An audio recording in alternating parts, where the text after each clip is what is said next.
سروزیر قرقیزستان جانتارا ساتیبالدیف با ساکنان دهه جنوبی آقسای واقع در مرز این کشور با تاجیکستان دیدار و گفتگو داشت.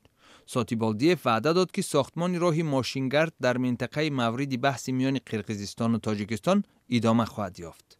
2 هفته پیش بحث مرزبانان قرقیز و تاجیک در منطقه واروخ با تیرپرانی به انجام رسید که در نتیجه 8 نفر از 2 طرف جراحت برداشتند. تاجیکستان مخالف ساختمان راهی نو است.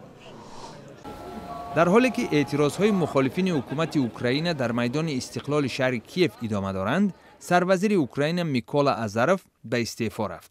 همچنان وکیلان پارلمانت این کشور قانونی را که حق تشکیل گردهمایی‌ها در اوکراین را محدود می‌نمود از اعتبار ساقط کردند. در پایتخت کوسوو شهر پریشتینا چند تن اثنای برخورد پلیس با دانشجویان اعتراضگر مجروح شدند. محصلین دانشگاه پریشتینا با اشاره به فساد در مأموریت این دانشگاه استعفای رئیس آن ابراهیم غشی را تقاضا کردند.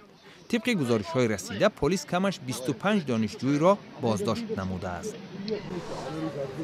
در گرجستان تخمیناً 60 حامی محیط زیست در پارک ویک جمع شده طلب کردند مقامات از بنیاد مهمانسرا در این گوشه پایتخت گرجستان خودداری کند.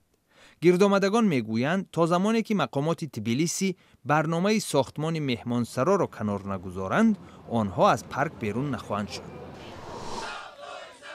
در شهر پیشاور پاکستان معلمان مکتب‌های میانه اعتراض تشکیل نموده از اداره معارف تقاضا کردند معاش‌های آنها را پردازد. معلمان میگویند چند ماه این جانب معاش نگرفتند و اگر وضع به تغییر ماند اعتراض توسعه خواهد یافت.